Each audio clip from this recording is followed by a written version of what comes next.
I'm Beatrice Thorne, 58 years old, and I spent 30 years closing million-dollar deals to ensure my family would never want for anything.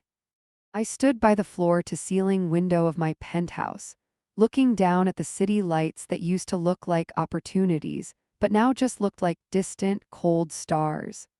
My reflection in the glass showed a woman who had fought tooth and nail to climb the corporate ladder, wearing tailored silk and a facade of invincibility. But my knees were shaking. Behind me, the sound of stifled sobbing filled the expansive silence of my library. My daughter, Lily, was curled into the corner of the velvet sofa, looking smaller and more fragile than she had since she was a child. I turned around, my heart hammering a frantic rhythm against my ribs. I had faced hostile boardrooms and market crashes, yet nothing terrified me more than the despair radiating from my only child. She held a crumpled medical pamphlet in her hand as if it were a death sentence. Leo, my 4-year-old grandson, my absolute pride and joy, was sick. Not just a flu or a broken bone, but something insidious. The doctors called it a rare autoimmune progression, a thief that was stealing his energy and his future day by day. Lily finally looked up, her eyes red-rimmed and hollow, and whispered the numbers that had brought her to her knees. The insurance had denied the claim for the only experimental treatment that showed promise. It wasn't standard protocol. It was considered elective by some faceless adjuster who had never seen Leo smile. The cost was staggering for a young couple starting out, $40,000 a year, payable in quarterly installments to a specialized private clinic out of state. Lily's husband, Julian, was a freelance architect who always seemed to be between big projects, and Lily's teacher salary barely covered their mortgage. I didn't even let her finish the sentence. I didn't ask to see the denial letter. I didn't ask for a second opinion. I walked to my desk, opened the checkbook that I kept locked in the top drawer, and uncapped my pen. The ink flowed dark and permanent onto the paper. $40,000. To me, it was a portion of my dividends, a number on a spreadsheet. To Leo, it was life. I felt a surge of fierce, protective adrenaline as I signed my name with a flourish. I tore the check out with a satisfying rip and walked over to Lily, pressing it into her trembling hands.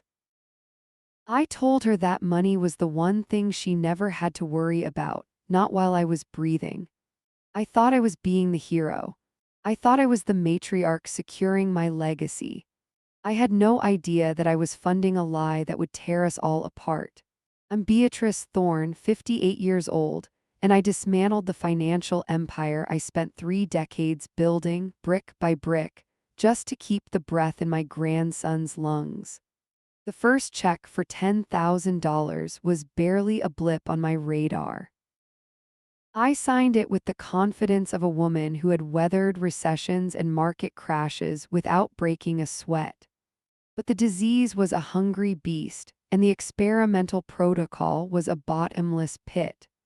3 months later, the second installment was due. Then the third. By the end of the first year, $40,000 had vanished from my liquid assets, and Leo was still pale, still lethargic, still clinging to Lily like a vine that had lost its trellis.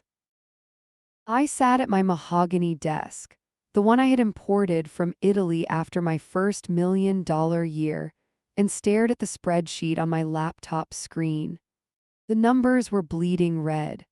My dividend yields were down, the market was correcting, and my cash reserves were evaporating faster than I could replenish them. I felt a cold sweat prickle at the back of my neck, a sensation I hadn't felt since I was a 20-year-old intern terrified of making a mistake. But this wasn't about losing a client or missing a promotion. This was about Leo. Julian, my son-in-law, became the gatekeeper of our hope. He insisted on handling the logistics with the out-of-state clinic. He told me that because of HIPAA regulations and the clinic's exclusive nature, they preferred dealing with a single point of contact. It sounded plausible. Everything Julian said sounded plausible because he delivered it with such earnest, terrified eyes. He would come to my penthouse, pacing the marble floors, running his hands through his hair, talking about administrative hurdles and surcharges. "I just don't want to burden Lily with the paperwork, Beatrice," he told me one rainy Tuesday, his voice dropping to a conspiratorial whisper. "She's barely holding it together. Let me handle the bills. You just help us with the funding, please." I looked at him and saw a father trying to protect his family. I saw a man stepping up, so I agreed. I started writing the checks directly to him or wiring the cash into a separate account he set up specifically for Leo's medical trust. Every time I sent the money, I asked for documentation. I was a businesswoman after all, a paper trail was my religion. And every time Julian would send me images via text message. They were photos taken of a computer screen or wrinkled printouts lying on a kitchen counter. They were blurry. The letterheads looked generic. The line items were vague codes I didn't recognize. "Sorry about the quality, B," he'd text. "In a rush to get to the pharmacy. Leo's having a bad day." The mention of Leo's suffering was a precise surgical strike to my rational mind. I stopped squinting at the pixel. I stopped wondering why a high-end clinic used such basic invoices. I just paid. By the middle of the second year, the well was running dry. I had liquidated my stocks. I had cashed out my bonds. The lifestyle I had curated, the dinners at Michelin-star restaurants, the designer wardrobe, the charitable galas, had all been stripped away. But the quarterly payment was approaching again and I was short. I drove out to the coast that weekend. I owned a beachfront condo in the Palisades, a sanctuary of floor-to-ceiling glass and ocean air where I had planned to spend my twilight years reading and drinking expensive wine. It was my trophy. It was the physical manifestation of my success. I stood on the balcony, the salt spray hitting my face, and I felt sick. I wasn't sick from a virus, I was sick from grief. I knew what I had to do. I called my realtor from that balcony, my voice shaking as I told her to list it. "Price it for a quick sale," I said, my throat constricting. "I need the liquidity immediately." She tried to argue. She told me the market was soft. She told me I was leaving money on the table. I cut her off. I didn't care about the market. I cared about the little boy who was currently lying in a darkened room, waiting for a miracle that only my money could buy. The sale went through in 30 days. I signed the closing papers with a hand that felt like it belonged to a stranger. I watched the keys slide across the table to a young tech couple who looked at the view with the same hunger I once had. I walked out of that building and got into my car, and for the first time in 40 years I wept.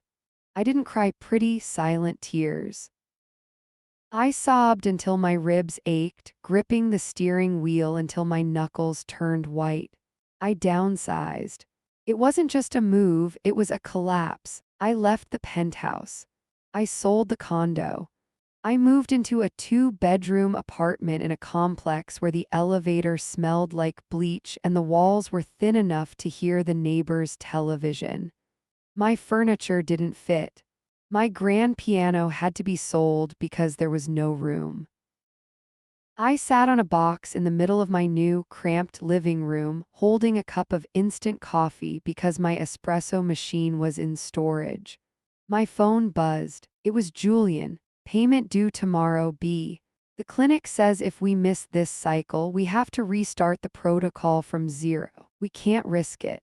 Attached was another photo, a blurry receipt with a stamp that said urgent. I looked around my small, dim apartment. I looked at the peeling paint on the windowsill. I had given up my view of the city's stars. I had given up the ocean. I had given up my security. I opened my banking app and transferred the proceeds from the condo sale. "Sent," I typed back. "Tell Leo I love him." I convinced myself that the sacrifice was noble. I told myself that sleeping on a lumpy mattress was a small price to pay for my grandson's life. I wrapped myself in the comfort of my own martyrdom, blind to the fact that I wasn't a savior. I was a victim. I was pouring my life's work into a black hole, and the man holding the shovel was the one person I never thought to fear. Leo turned 7 on a humid Saturday that stuck my shirt to my back, a stark contrast to the climate-controlled galas I used to host for my own milestones. I parked my 10-year-old sedan. The luxury SUV was long gone, curbside in front of Lily and Julian's bungalow, gripping a brightly wrapped box that contained a set of comic books I had found in a discount bin. It was a pathetic offering compared to the trust funds and ponies I had once envisioned for my grandson, but my bank account was currently hovering in the double digits until my pension check cleared. Walking up the driveway, I felt a familiar cocktail of exhaustion and resentment churning in my gut. The house looked shabby. The lawn was overgrown and paint chipped from the porch railing in jagged flakes. I told myself this was the reality of medical poverty, the visible scars of a family bleeding money to save a child. I forced a smile onto my face, the same practiced mask I used to wear during hostile takeovers, and stepped inside. The living room was chaotic, filled with a dozen screaming children and the cloying scent of sugary frosting. Leo sat on the sofa, a paper crown sliding down his pale forehead. He looked frail, his skin almost translucent under the harsh overhead light, but his smile was genuine as he tore into a pile of presents. My heart clenched. He was the reason I was eating ramen noodles in a studio apartment. He was the reason I had liquidated my life. Seeing him happy, even for a moment, was supposed to be the balm that soothed my burns, yet I couldn't shake the feeling of unease that had settled over me like a second skin. I retreated to the kitchen to escape the noise, needing a glass of water and a moment of silence.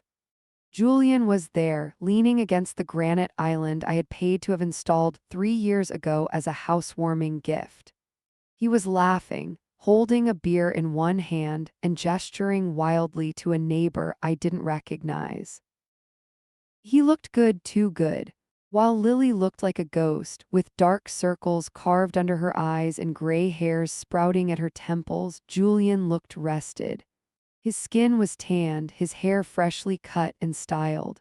"Beatrice," he called out, his voice booming with a joviality that grated on my nerves. "Grab a drink. We've got the good stuff in the cooler out back." I offered a tight nod and moved to the sink to fill a glass with tap water. I was turning back to face him when it happened.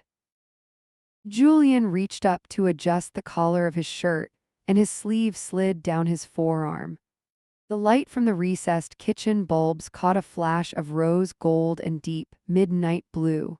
Time seemed to slow down. My eyes, trained by decades of appraising the subtle signals of wealth in high-stakes negotiations, locked onto his wrist. It wasn't just a watch. It was a statement.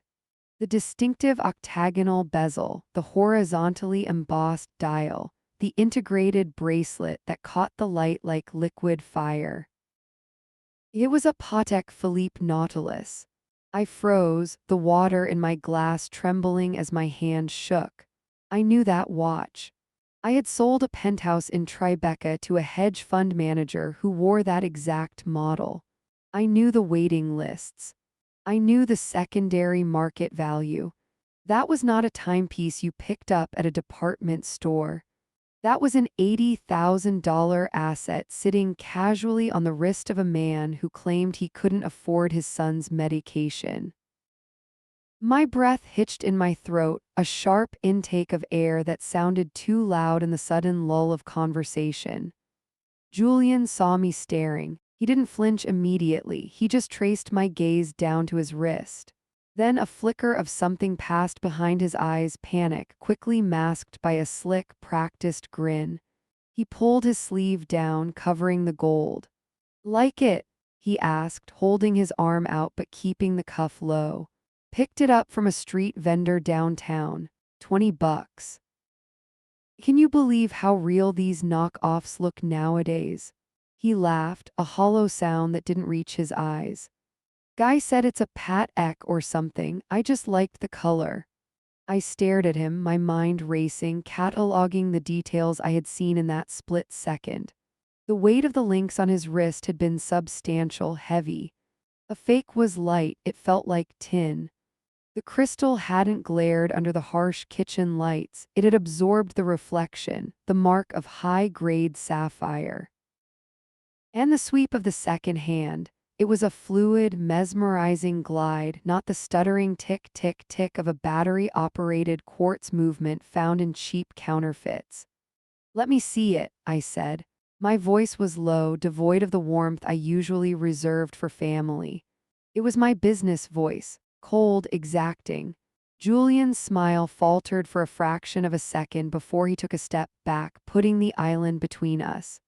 Oh, come on, B. It's a piece of junk. The clasp is already broken. I don't want to take it off and risk losing the pin. I know watches, Julian, I pressed, taking a step forward. My heart was hammering a frantic rhythm against my ribs, a war drum of suspicion. I spent 30 years staring at wrists across negotiation tables. That didn't look like a $20 knock-off. You're paranoid, he chuckled, but he crossed his arms over his chest, burying the watch under his other hand. Stress is getting to you. Seriously, B, it's fake. Lily would kill me if I spent real money on jewelry. We're barely keeping the lights on. He played the card perfectly. The reminder of their poverty, the invocation of my daughter's suffering.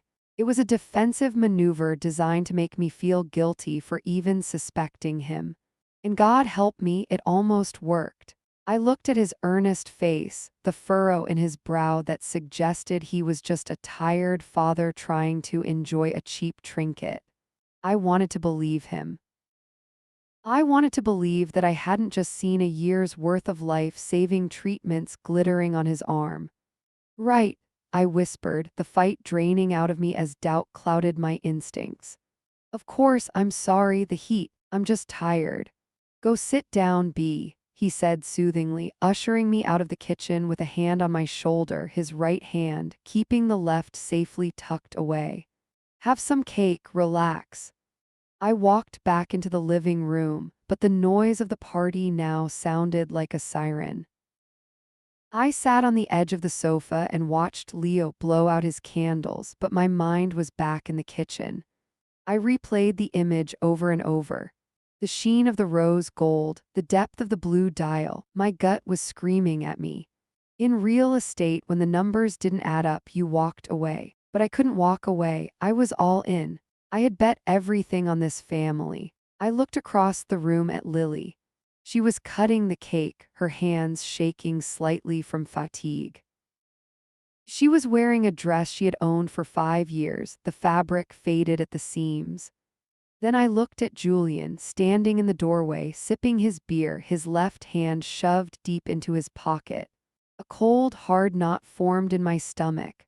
I wasn't just a grandmother anymore, I was an investor who suspected embezzlement. I had spent a lifetime trusting my eyes over my heart, and my eyes told me that watch was real. And if the watch was real, then the invoices were fake.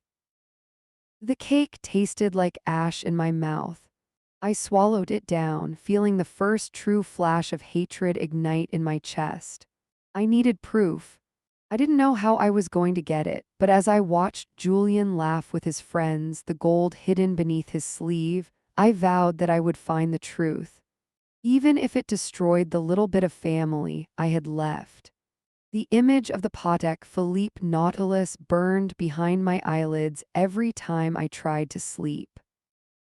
It was a splinter in my mind, festering, turning every innocent interaction into a calculated conspiracy. For 3 days after Leo's birthday party, I sat in my cramped studio apartment, staring at the peeling wallpaper, running the numbers over and over in my head. $40,000 a year. That was my contribution. That was the blood I drained from my veins to keep my grandson alive. But if Julian was wearing $80,000 on his wrist, where was the blood actually going? I couldn't confront Julian again. He was too slick, too quick, with a defensive chuckle and a gaslighting pivot. I needed the weak link. I needed Lily. My daughter had always been terrible at lying. As a child, her ears would turn a violent shade of crimson whenever she stole a cookie or broke a vase. I banked on that transparency as I drove over to their bungalow on a gray Tuesday morning, armed with a Tupperware of lasagna and a plan that felt deceptively simple. I let myself in with the spare key. The house was quiet, the air thick with the smell of stale coffee and lemon cleaning spray. I found Lily in the living room, surrounded by baskets of unfolded laundry. She looked worse than she had at the party. Her collarbones protruded sharply against her t-shirt, and her movements were lethargic, like she was wading through invisible water. "Mom!" She jumped, clutching a tiny pair of Leo's socks to her chest. "I didn't know you were coming." "Just dropping off dinner," I lied smoothly, setting the lasagna on the coffee table. I sat down opposite her, forcing a casual posture that belied the tension coiling in my gut. "I've been thinking about Leo. He seemed brighter at the party. The new treatment protocol must be working." Lily offered a weak, fluttering smile. "We think so. He has good days and bad days." "I want to do something nice," I said, leaning forward, trapping her gaze. "I was thinking about the medical team. You know, the specialists in Zurich you're always emailing. I wanted to send them a thank you gift. Maybe a hamper from Dean and DeLuca or a donation in their name. They've done so much for us." I watched her face closely. I expected a smile, maybe a nod of gratitude. Instead, Lily went rigid. It wasn't a subtle shift. It was instantaneous, as if I had just slapped her. The color drained from her face so fast it was terrifying, leaving her skin a sickly, paste-like gray. Her hands, still gripping the socks, began to tremble violently. That's not necessary, Mom," she stammered, her voice pitching up an octave. "They have policies, strict policies, no gifts." "Surely a card isn't against policy," I pressed, keeping my voice gentle but firm. "Or just a letter." I realized I don't even know the name of the clinic. Is it the university hospital or a private practice? I'd love to just look them up, maybe read about the work they do. It would make me feel more connected to Leo's recovery. Lily dropped the socks. She fumbled for them, missing twice before snatching them back up. Her breathing hitched, transforming into shallow, ragged gasps. It's private, highly specialized. They don't have a website, it's a research collective." "A research collective without a name?" I asked. My heart was pounding, not with victory, but with a sickening dread. She wasn't just evading me, she was terrified. "Lily, look at me. What is the name of the doctor saving your son's life?" I can't recall the spelling right now," she whispered, tears welling in her eyes. She stood up abruptly, swaying on her feet. "I need some water, I'm feeling faint."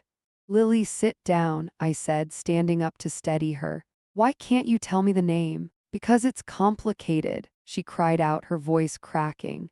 She was hyperventilating now, clawing at her throat as if the air were being strangled out of her. "Why are you interrogating me? Why can't you just trust us?" "I do trust you," I said, reaching for her arm. "But Julian is wearing a watch worth more than my annual pension, and you can't name your son's doctor." "Lily, what is going on?" The front door slammed. The sound was like a gunshot in the small room. Lily flinched so hard she nearly fell over. I spun around to see Julian standing in the entryway. He was wearing his suit, his briefcase in hand, but his expression was anything but professional. His eyes were dark, flat, and focused entirely on me. The temperature in the room seemed to plummet 20 degrees. He didn't yell, he didn't stomp. He moved with a terrifying, predatory grace, crossing the living room in 3 long strides until he was standing directly between me and my daughter. He turned his back to me, placing his hands on Lily's shoulders. It looked like a gesture of comfort, but I saw the way his fingers dug into her flesh. It was a claim, a restraint. "You're upsetting her, Beatrice," Julian said. His voice was low, smooth, and utterly devoid of warmth. "I asked a simple question," I said, staring at the back of his head. "I wanted to know the name of the clinic." Julian turned his head slowly to look at me over his shoulder. His eyes were cold, hard flints. "We have discussed this. Leo's treatment requires absolute privacy. The stress of your constant meddling is affecting Lily's health. Look at her, she's shaking." "She's shaking because she's scared, Julian," I snapped, my fear giving way to the old iron that used to run my boardroom. "She's shaking because I asked for a name she couldn't give me."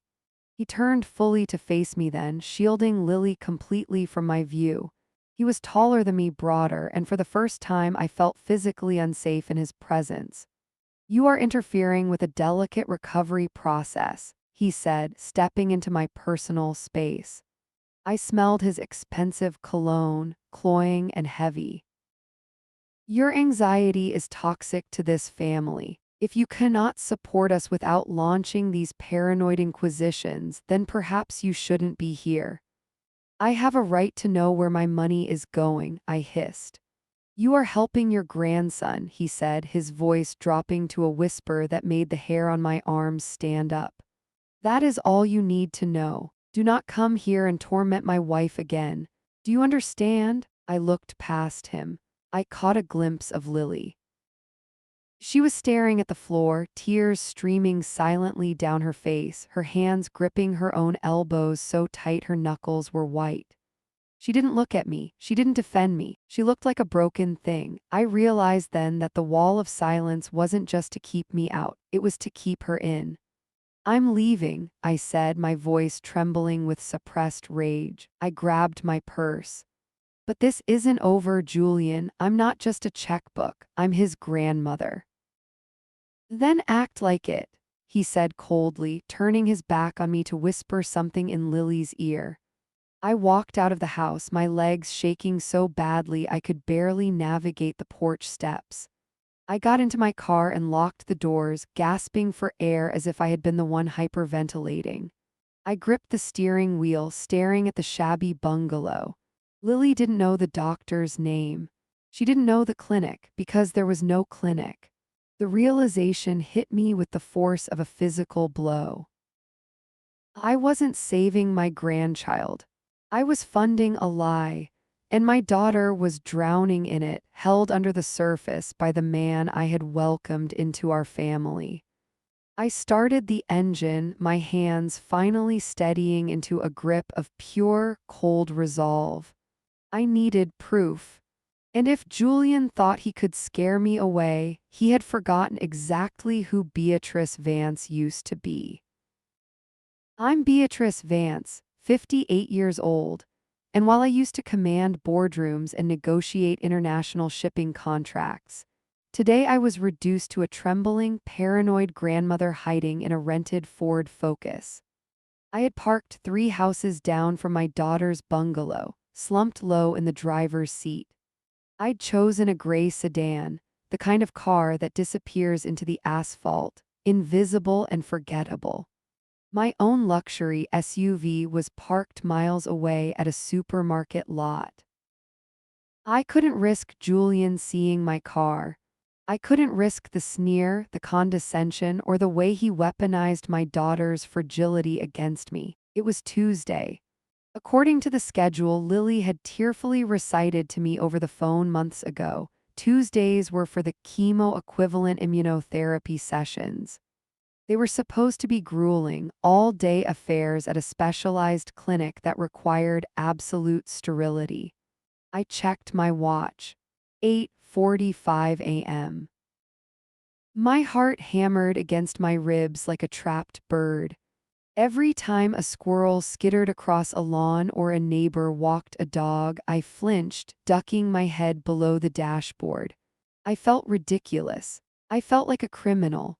But the memory of Lily's terrified face when I asked for the doctor's name kept my feet planted on the floorboard. Then the front door opened. I held my breath, the air burning in my lungs. Julian stepped out first. He looked immaculate in a navy polo and khakis, sunglasses shielding his eyes, looking less like a grieving father and more like a man heading to a yacht club. He turned back and extended a hand. Leo emerged. My grandson looked so small next to Julian's looming frame. He was wearing a backpack that seemed to swallow him whole. He didn't look like a child heading to a torture session of needles and nausea. He looked bored. He was kicking at a pebble on the walkway, swinging his arms. He didn't have the face mask on, the N95 mask that Julian had screamed at me for not wearing inside the house just last week. "Get in the car, bud." I saw Julian mouth the words, his body language impatient. He opened the back door of their sleek black SUV, a car paid for in part by the checks I wrote every month. As Julian pulled out of the driveway, I counted to 10. My hands were slick with sweat on the steering wheel. 1, 2, 3. I turned the key. The engine purred to life, and I eased the rental car into the street, keeping 2 lengths of traffic between us. The drive was agonizing. Every red light felt like a personal attack.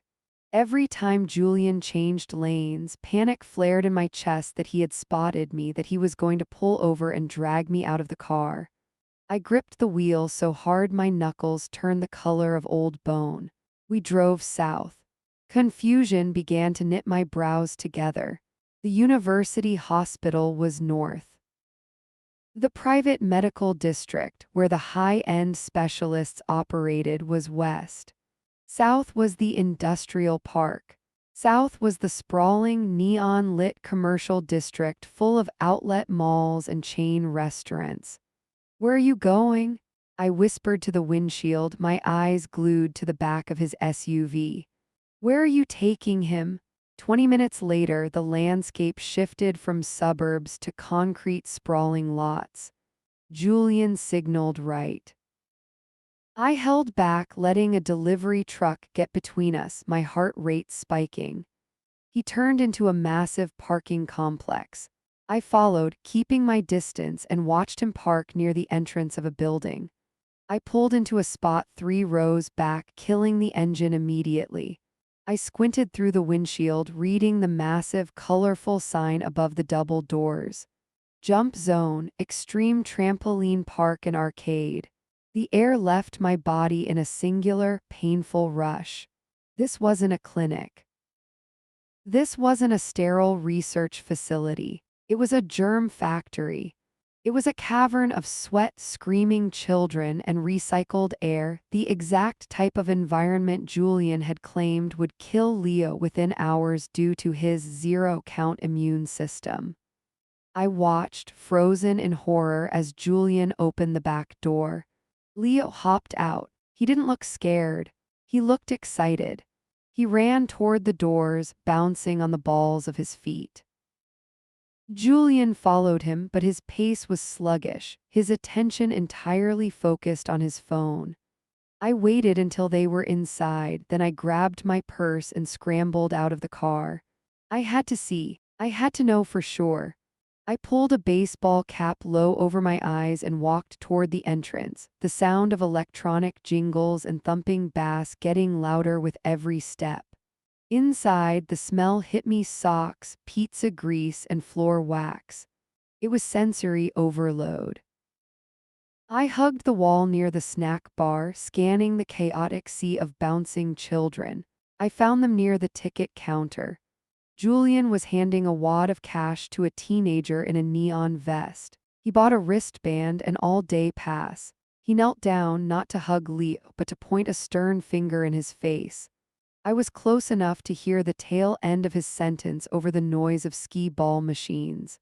Stay here, do not leave this building. I have the tracker on your phone. I'll be back at 4. You want pizza, you buy it yourself. He handed Leo a $20 bill. Leo nodded, grabbing the wristband. He didn't look upset. He looked resigned, like this was a routine he knew well. He turned and sprinted toward the foam pit, vanishing into the crowd of screaming kids. Julian stood up, brushed invisible lint from his pants, and checked his watch, the Patek Philippe. A smirk played on his lips. He turned on his heel and walked back toward the exit, right past where I was hiding behind a cardboard cutout of a cartoon kangaroo. I pressed myself against the wall, holding my breath as he passed. He was whistling. My son-in-law wasn't taking my grandson to chemotherapy. He was using my $40,000 a year to dump his son at a trampoline park for 8 hours of glorified babysitting. Rage, hot and blinding, flooded my vision. I looked back at Leo, who was now jumping into a pit of foam blocks, surrounded by dozens of other coughing, sneezing, shouting children. If he truly had the condition Julian claimed, this place was a death trap. But he was jumping, he was laughing, he was fine. The realization was a cold knife in my gut. The sickness was a lie. The treatment was a lie. The fragility was a lie. I watched Julian through the glass doors as he got back into his SUV alone. He wasn't going to work. He wasn't going to a support group. He was free for the day, funded by my life savings, while his son rotted in an arcade. I didn't confront him there. I didn't scream. A dangerous calm settled over me, replacing the shaking of my hands. I pulled my phone out and snapped a picture of Leo in the foam pit. Then I raised the camera and took a video of Julian's SUV peeling out of the parking lot, heading toward the highway.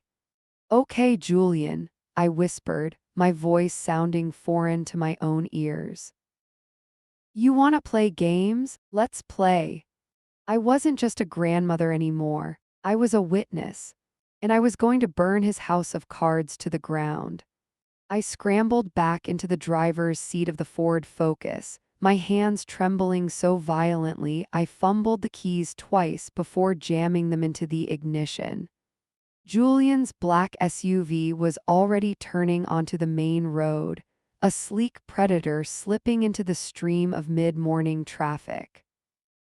I didn't have time to process the horror of what I'd just seen inside that trampoline park. I couldn't dwell on Leo, abandoned in a pit of foam blocks while his father played the role of the grieving martyr. I had to stay on Julian's bumper. I merged into traffic, keeping 2 cars between us, my eyes burning from the strain of not blinking. We didn't head back toward the city center where his office was supposed to be. We didn't turn toward the suburbs where my daughter sat alone in that dark bungalow, terrified and praying for a miracle.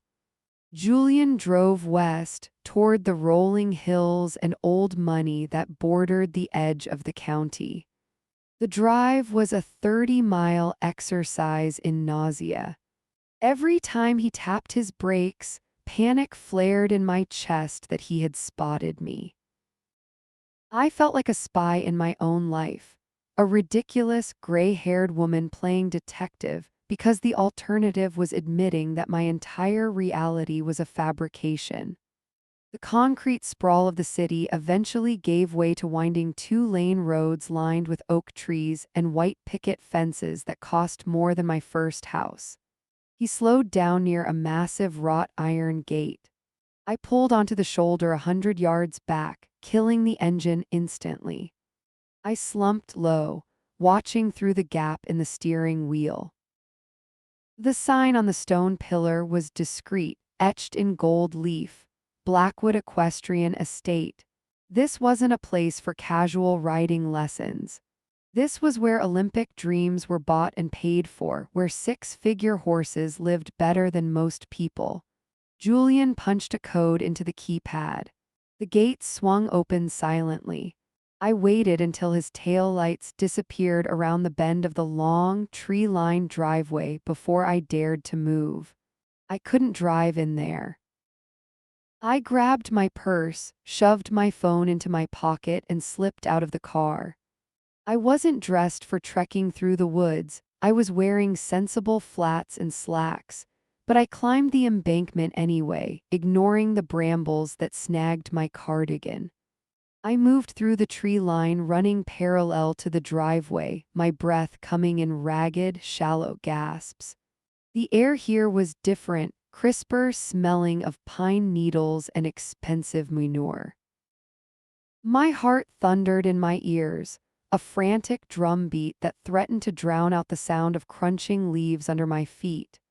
I reached the edge of the clearing and froze behind the trunk of a massive oak. The main facility was breathtaking. A stable that looked more like a manor house stood in the center, surrounded by manicured paddocks and sand arenas raked to perfection. Julian had parked his SUV near the main ring. He stepped out, adjusting his sunglasses, looking entirely at ease. He didn't look like a man with a sick child. He looked like a man who owned the world. Then she walked out. She was tall, striking, with hair the color of spun honey pulled back into a severe, elegant ponytail. She wore tall leather boots and breeches that fit like a second skin. She wasn't just younger than my daughter, she was a different species entirely, glowing with health, vitality, and the arrogant confidence of someone who has never known a day of hardship. I watched, my fingernails digging into the rough bark of the oak tree as she approached my son-in-law. She didn't shake his hand. She threw her arms around his neck, pressing her body against his. Julian laughed, a sound I hadn't heard in years, and spun her around briefly before setting her down.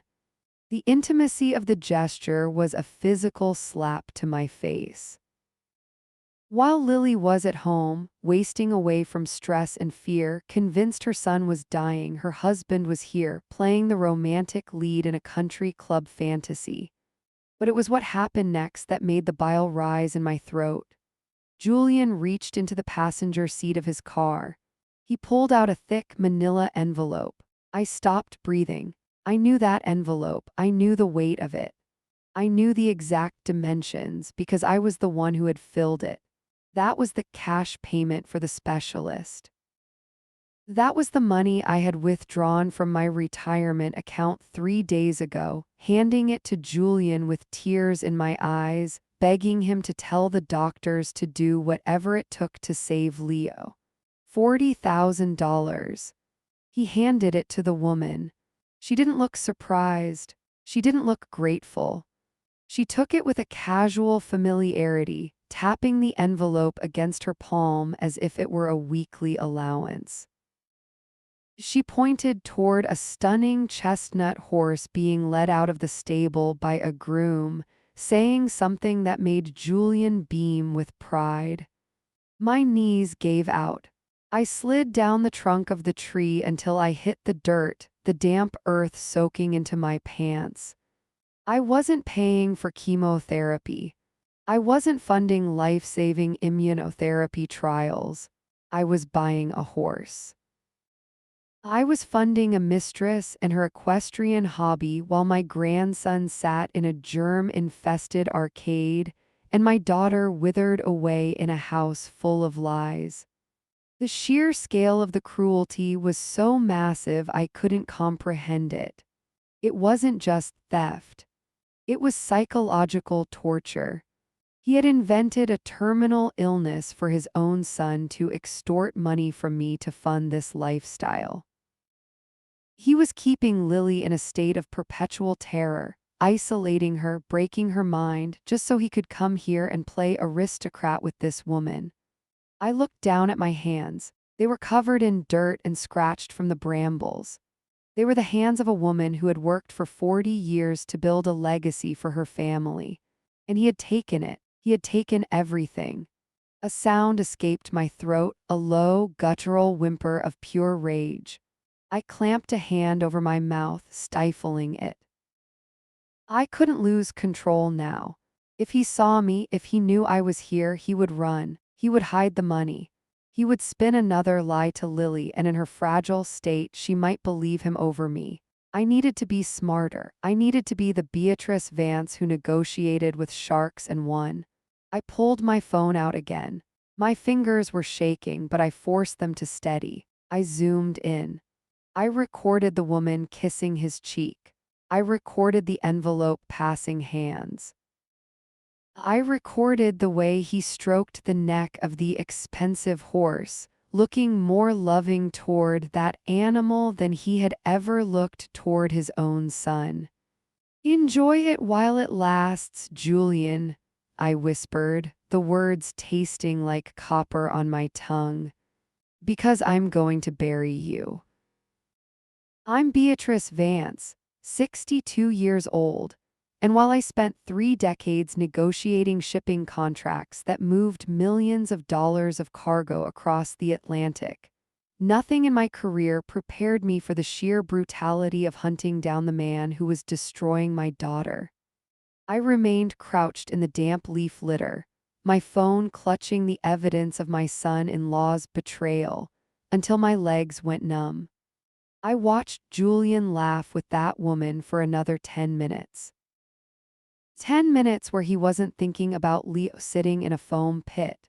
10 minutes where he wasn't thinking about Lily crying in her darkened kitchen. He looked light, unburdened, and entirely free of the tragedy he had manufactured to bleed my bank account dry. When they finally parted ways, they didn't kiss goodbye like lovers. It was transactional. She tapped the envelope against the roof of her silver Mercedes convertible, flashed him a sharp, victorious grin, and slid into the driver's seat. Julian watched her go, then turned back to his shiny new horse, looking like a man who had just paid his taxes and could finally relax. I knew I couldn't confront him yet. He was a liar, a professional one, and if I cornered him now, he'd spin some tale about a charity donation or an investment for Leo's future. I needed the full picture. I needed to know who the hell she was. I scrambled back down the embankment, ignoring the protest of my arthritic knees, and practically threw myself into my Ford. I let the Mercedes pass the estate gates, counting to 5 to keep my distance, then peeled out onto the road after her. The chase took me away from the rolling pastures and back toward the city, but not to the suburbs where my family lived. She drove straight into the heart of the downtown financial district. My hands were slick on the steering wheel. I kept envisioning that envelope, my $40,000 sitting on her passenger seat. That was money I had saved by skipping vacations, by driving this beat-up car, by clipping coupons even when I didn't have to. She pulled into the underground garage of the Meridian, a glass and steel spire that screamed old money. I couldn't follow her past the security gate, but I didn't need to. I had her license plate. I parked illegally in a loading zone around the corner and made the call. "Dennis," I said the moment he picked up. Dennis was a private investigator I'd used back in my logistics days to vet potential partners. He wasn't cheap, but he was fast. "I need a run on a plate, silver Mercedes, it's urgent." "Beatrice, I haven't heard from you since the merger," his voice rasped. "You in trouble?" "I don't know yet," I said, staring up at the gleaming balconies of the penthouse tower. "Just get me a name, and Dennis, I need to know how she knows Julian Black." I sat in that car for 3 hours. The city noise washed over me, sirens, honking taxis, the chatter of pedestrians, but I felt encased in a bubble of cold silence. I replayed the last 3 years in my mind, the diagnosis, the tears, Julian's solemn face as he explained that the insurance wouldn't cover the experimental treatments. The way Lily had thanked me, sobbing into my shoulder when I wrote that first check. My phone buzzed, making me jump so hard I nearly dropped it. "I've got it," Dennis said. His tone was different now. guarded. You sitting down, B? Just tell me, I snapped. Is she a mistress? Not exactly, Dennis said. Her name is Alina Corves, but that's her maiden name. Her legal name is Alina Black. The heir left the car. Black like a sister? No, Beatrice, not a sister, Dennis said, the line crackling with the weight of the news. She's his wife, or, well, his first wife. Court records show a divorce filing from 5 years ago in New York, but it was contested. Messy, high assets. He's divorced, I whispered, my brain struggling to catch up. He married Lily 4 years ago. The divorce was finalized. That's the thing, Dennis continued.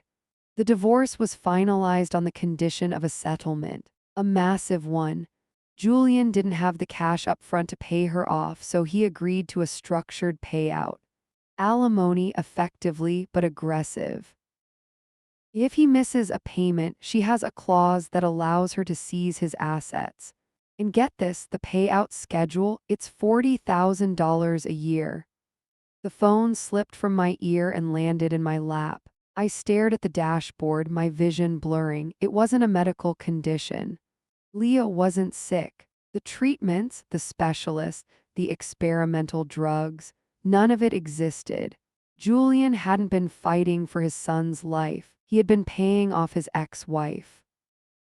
He had looked at my daughter, the woman he vowed to love and cherish, and terrified her into believing her child was dying, just so he could squeeze the money out of her mother to keep his first wife happy. He was willing to traumatize his own son, forcing him to play the role of a fragile invalid, dragging him to doctors who probably didn't exist or were in on the scam, just to service a debt he was too cowardly to admit he had.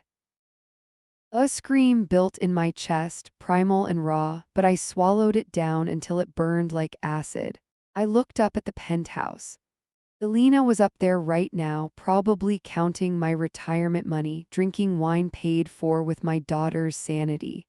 She knew, she had to know. She took that envelope with a smile. I wasn't just a grandmother anymore. I was the victim of a six-figure con.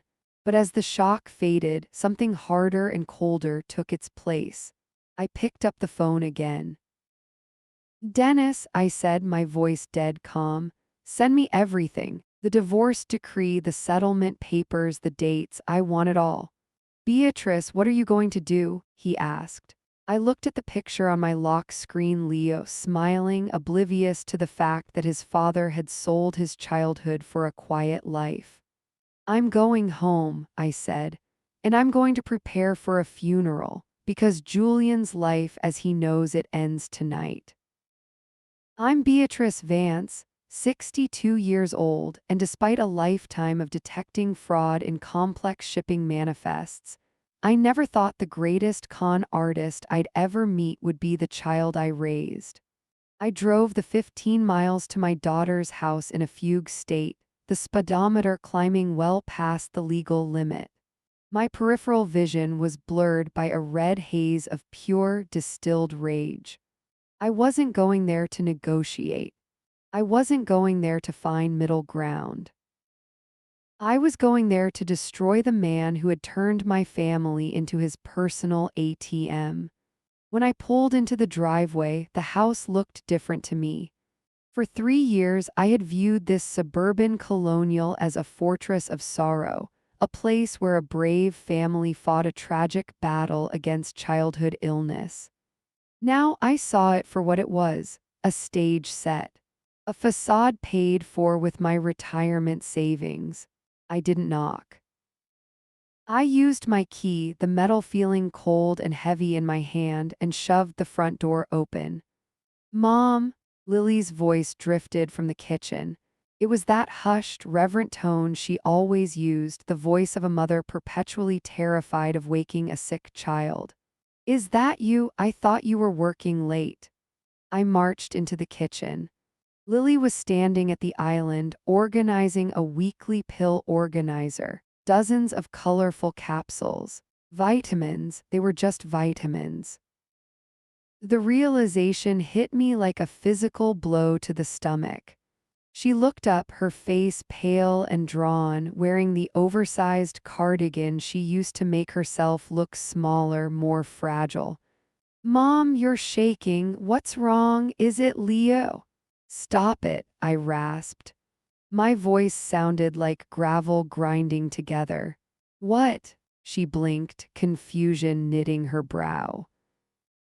I reached into my purse, grabbed the sheaf of printed photos Dennis had sent to my phone, hastily printed at a pharmacy on the way over, and slammed them onto the granite countertop. They fanned out violently. Julian laughing, Julian stroking the horse, Julian handing the envelope to Alina. "He's not at the specialist, Lily," I said, my voice rising, cracking with the pressure of the scream I was holding back. "He's at a stable, he's with his ex-wife. And that treatment money, it's her alimony." I waited for the explosion. I waited for her to gasp, to scream, to grab her keys and demand we go find him. I waited for the righteous fury of a mother who realizes her husband has been stealing from her dying son. But the explosion didn't come. Lily looked down at the photos. Her eyes locked on the image of Alina leaning against the Mercedes. She didn't look shocked. She didn't look confused. She looked defeated. Her shoulders slumped forward, collapsing inward as if the strings holding her up had been suddenly cut. She didn't ask who the woman was. She didn't ask why Julian was there. She just closed her eyes and let out a long, shuddering breath. "He promised he would be careful," she whispered. The silence that followed was louder than a gunshot. The blood in my veins turned to ice. The room seemed to tilt on its axis, the familiar scent of lemon polish and stale air suddenly making me nauseous. I took a step back, gripping the edge of the table to keep upright. "What did you say?" I asked, the words barely audible. Lily opened her eyes. They were wet, brimming with tears, but they weren't tears of surprise. They were tears of guilt. "He promised he wouldn't let you find out. He said he had it under control." "Find out?" I stared at her, my brain misfiring, trying to rearrange the pieces of reality that had just shattered on the floor. "Lily, look at me. Did you know?" She began to sob, a jagged, ugly sound. "Mom, please, you don't understand." "Did you know?" I roared, the sound tearing from my throat, shaking the cabinets. "Yes," she screamed back, wrapping her arms around herself. "Yes, I knew everything." My knees finally gave out. I sank into one of the kitchen chairs, staring at my daughter, my beautiful, intelligent daughter, as she transformed into a stranger right in front of me. "Leo," I whispered. "Is Leo sick?" Lily shook her head frantically, tears flying. "No, no, Mom, he's fine. He's healthy. He's always been healthy." I felt like I was drowning. "Then why keep him in the house? Why shave his head? Why the wheelchair?" "Because we lost everything," Lily wailed, collapsing onto the floor, pulling her knees to her chest. "Julian, he made some bad investments, crypto, tech startups. It was all gone, Mom, my inheritance from Dad, the savings, the equity in the house. We were going to lose it all. We were going to be on the street." I listened, horrified, as the confession poured out of her like poison. "And then Alina came," she sobbed into her hands. "She has a clause. If Julian missed a payment, she could take the rest of his assets. She would have taken the house. We had nowhere to turn," Julian said. "He said we just needed a bridge, a way to get cash flow until his next deal came through." "So you sold your son," I said. My voice was dead, flat. "You monetized my grandson." "It was supposed to be temporary," she pleaded, looking up at me with mascara-streaked cheeks. "Just a few months, but then you were so generous. You gave us the money so freely. And Julian said if we stopped, you'd ask questions. We had to keep it up. We had to keep Leo inside so he stayed pale. We had to make him believe he was sick so he wouldn't tell anyone he felt fine." I looked at the pill organizer on the counter. Sugar pills, placebos. "You made a healthy 6-year-old boy believe he was dying," I said, the horror of it expanding in my chest until I couldn't breathe. You isolated him, you stole his childhood, you terrified him every single day. I did it to save our family, Lily shrieked, desperate for absolution. I did it so he would have a roof over his head. No, I stood up. My legs were trembling, but I felt a cold, iron strength hardening inside me. You did it because you're weak. You did it because you chose a liar over your own blood. Mom, please, she reached out for my hand. I recoiled as if she were made of fire. I looked at her hands, the same hands I used to hold when she was a little girl crossing the street. Now they looked like the hands of a monster. Where is he? I asked. Who? She whimpered.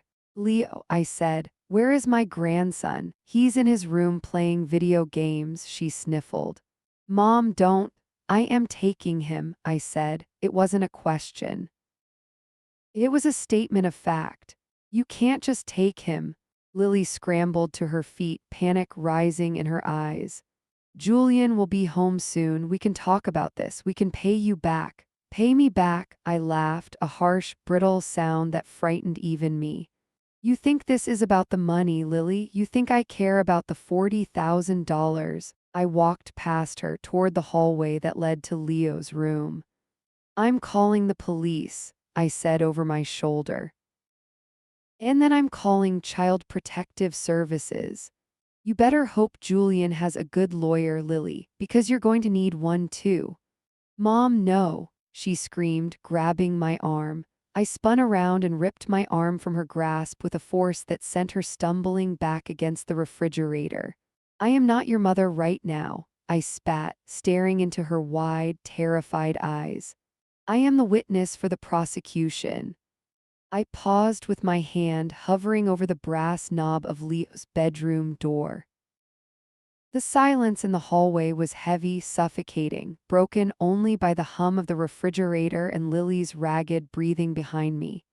You don't understand, Lily whispered, her voice trembling with a different kind of fear now. It wasn't the fear of a child caught stealing a cookie. It was the primal fear of a trapped animal. If you call the police, if the money stops, they won't just arrest Julian, they'll kill him. I didn't turn around. Melodramatic to the end, Lily. Julian isn't a mobster. He's a failed day trader. Elena isn't his ex-wife, she choked out. That stopped me. My fingers curled into a fist against the wood of the door. I turned slowly, my heels clicking on the hardwood like gunshots. Lily was huddled on the floor, her face gray, her eyes wide and staring at something I couldn't see. What did you say? I demanded. Elena, Lily gasped, wiping snot from her nose with her sleeve. She's not his ex, she never was, she's a handler. A handler. I repeated, the word tasting foreign and absurd in my mouth. Julian borrowed money, Lily said, the words spilling out in a frantic rush. Not from a bank. He went to a guy in the city, a private lender. He thought he could double it on a sure thing and pay it back in a week. But he lost it, all of it, $200,000. I felt the blood drain from my face. My knees, which had felt like iron just moments ago, suddenly felt like water. I leaned against the wall for support. Elena is the lender's sister, Lily continued, her voice dropping to a terrified whisper. She's the collector, the alimony payments. That's the interest, Mom, just the interest. That's why we couldn't miss a month. That's why we needed $40,000 a year. If we miss a payment, the interest compounds. And if we miss two, she didn't finish the sentence. She didn't have to. I stared at the photos still scattered on the kitchen counter. The woman leaning against the Mercedes. I had seen a mistress. I had seen a gold digger. But now, looking closer, I saw the hardness in her eyes, the way she stood, not seductive but dominant, possessive. You made me the bank for a loan shark, I said, my voice barely a whisper. The realization hit me with the force of a physical blow. You put my name, my money, between your husband and a criminal. We didn't have a choice, Lily wailed. They know where we live. They know where Leo goes to school, if he went to school. That's why we keep him inside. It's not just the fraud, Mom, it's for his safety. You're lying, I said, though in my gut I knew she wasn't. The puzzle pieces were slamming together too perfectly. The desperation, the isolation, the sheer terror in Lily's eyes whenever money was mentioned. I wish I was, Lily sobbed. But you just said you're cutting us off. You said you're going to the police. I am, I said, though my voice lacked its earlier conviction. Don't you get it? Lily screamed, crawling toward me on her hands and knees. The checks come from your account. Julian told them his rich mother-in-law was covering the debt. He gave them your name, Mom. He showed them your bank statements to prove he had access to funds. My heart stopped, literally stopped. I felt a cold void open up in the center of my chest. He gave them my name, I asked, my voice trembling. He had to, Lily cried, to buy time, but if the money stops, if they think the well has run dry. A heavy thud echoed from the front porch.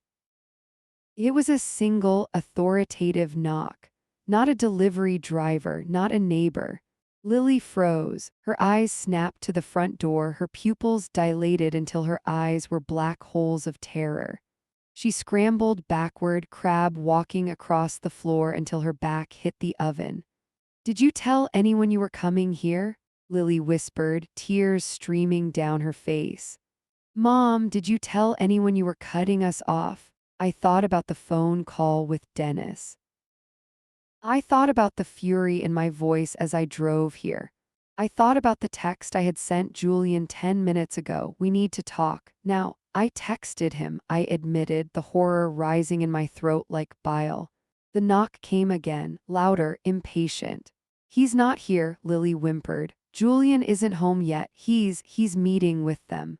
My stomach turned over. If Julian was meeting with them, and I had just threatened to blow up his life, and now someone was at the door. I looked at the door, then at my daughter, cowering on the floor. I wasn't a fraud investigator anymore. I wasn't a grandmother. I was a woman standing in a house made of glass, holding a stone I had already thrown. Get Leo, I ordered, my voice low and sharp. What? Lily blinked.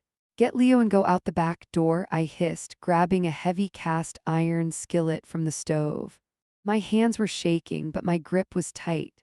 Now, Lily, she scrambled up and bolted toward Leo's room. I stood alone in the kitchen, the silence stretching tight as a piano wire. I looked at the front door.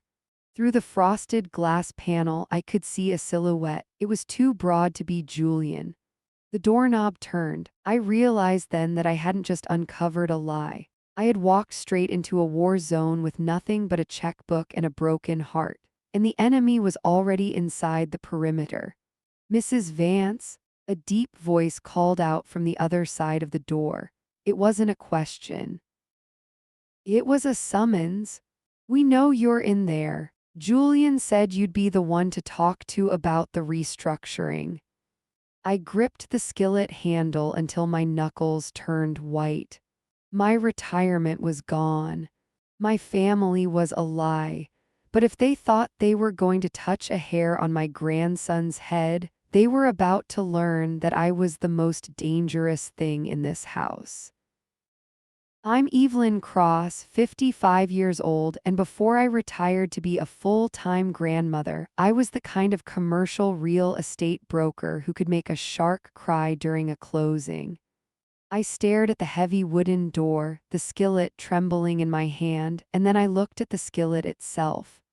It was a tool of blunt force, a weapon of desperation. It was something a victim would use. I wasn't a victim. I was the closer. I set the cast iron pan down on the stove with a deliberate heavy clank. I smoothed my blouse, adjusted my watch, and walked to the front door. The fear that had been strangling my heart a moment ago evaporated, replaced by the icy, calculated calm that used to descend on me right before I slid a 40-page contract across a mahogany table. I unlocked the door and swung it open. The man standing there was a wall of muscle in a cheap suit, his eyes dead and impatient. He looked past me, scanning the hallway for Julian. Mrs. Vance is indisposed, I said, my voice cutting through the humid air like a diamond drill. And Julian isn't here, but you know that, don't you? You're here to apply pressure. The man blinked, thrown off by the lack of screaming. I'm here for the payment. Julian said. Julian says a lot of things, I interrupted, stepping into his personal space. I didn't look up at him, I looked through him. Julian says he's a day trader. Julian says he's a good father. Julian says he has the money. We both know Julian is a liar, but I am not. I pulled a business card from my purse, an old one, thick cardstock, embossed lettering, and pressed it against his chest. I am taking over the restructuring of this debt, I lied, my heart hammering a slow, steady rhythm against my ribs. If you touch this family, if you so much as breathe on my grandson, the police won't be your problem. I will bury this entire operation in so much litigation and forensic accounting that your boss will be in prison before he finishes his morning coffee. Or you can give me 24 hours to liquidate Julian's assets and get you your principal back. No interest, just the principal, take it or leave it. He looked at the card, then at me. He saw the predator in my eyes. He nodded once, tucked the card into his pocket, and walked away without a word. I closed the door and locked it. My hands weren't shaking anymore. Mom, Lily whispered from the hallway, clutching Leo to her chest. She looked small, broken. Put Leo in the car, I said, my voice devoid of warmth. Take him to my house. Do not answer the phone. Do not leave. What are you going to do? She asked, tears cutting tracks through her makeup. I'm going to make a deal, I said. I waited in the kitchen for 2 hours until I heard Julian's key in the lock. When he walked in, he looked disheveled, frantic, acting the part of the stressed provider. He froze when he saw me sitting at the kitchen island, a bottle of wine open, 2 documents laid out in front of me. Evelyn, he breathed, loosening his tie. Thank God you're here. Lily told me. Look, I can explain. Sit down, Julian, I said, pouring a glass of wine and sliding it toward him. Lily told me everything. The loan shark, the danger. He slumped onto the stool, burying his face in his hands. I'm so sorry, I tried to fix it, I just need more time. You don't have time, I said softly. They were here, Julian. His head snapped up, genuine terror in his eyes. What, who? The collector, I said, but don't worry, I bought you a lifeline. I tapped the papers on the counter. I still have connections in the city, I lied, spinning the web. I have a commercial property in escrow that's about to close, a warehouse conversion. It's worth $3 million. I need to offload a portion of the equity immediately to avoid a capital gains hit. If I transfer the deed to you, we can use it as collateral to pay off your debt instantly. The bank will cut a check against the asset within the hour. Greed is a funny thing. It overrides fear.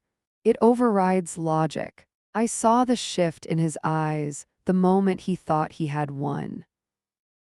He thought the rich mother-in-law was bailing him out again, handing him a multi-million-dollar asset he could eventually bleed dry. You do that for me? He asked, his voice trembling with fake gratitude. I'm doing it for Leo, I said, uncapping a pen. But we have to move fast. This transfers your current assets, your savings, the equity in this house into the trust as a temporary hold and gives you the deed to the warehouse. It's a swap, standard procedure. He didn't read it. They never read it. He saw the title Deed of Trust and signed his name with a flourish. I watched the ink dry. It was the most beautiful thing I had ever seen. Is it done? He asked, looking up with a hopeful smile. Yes, I said, pulling the papers away and sliding them into my briefcase. It's done. I stood up and picked up my phone. What happens now? He asked, reaching for the wine. Now, I said, I evict you. What? He laughed nervously. That wasn't a property transfer, Julian. I said, my voice dropping to a whisper.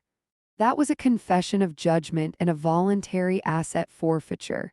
You just signed over the deed to this house and the contents of your hidden offshore account. Yes, I found the routing number in your office while you were gone to a majestic little irrevocable trust for Leo. His face went pale. You can't, that's fraud. No, I smiled, and for the first time that day it was genuine. It's a closing. You didn't lose that $200,000, Julian. You stashed it. You stole from me, terrified your son, and hoarded the cash to run away with your mistress. But now you have nothing. The house is mine. The money is mine. And the restraining order. I pulled the second document from my bag and dropped it on the counter. The police are on their way to serve this. If you come within 500 feet of Leo, Lily, or me, you go to jail. If you try to access those accounts, you go to jail. And the loan shark, I paused, walking to the back door. I didn't pay him. I told him you had the money and were trying to skip town. He's probably waiting for you at the end of the driveway. Evelyn, he screamed, knocking the stool over as he scrambled toward me. I stepped out onto the porch and slammed the door, locking it from the outside. Through the glass, I saw him pounding on the wood, his mouth open in a silent scream of ruin. I walked to my car, the gravel crunching under my heels. I had my money back. I had my grandson. And as for Lily, she was going to have to learn that the hardest deals are the ones you make with yourself.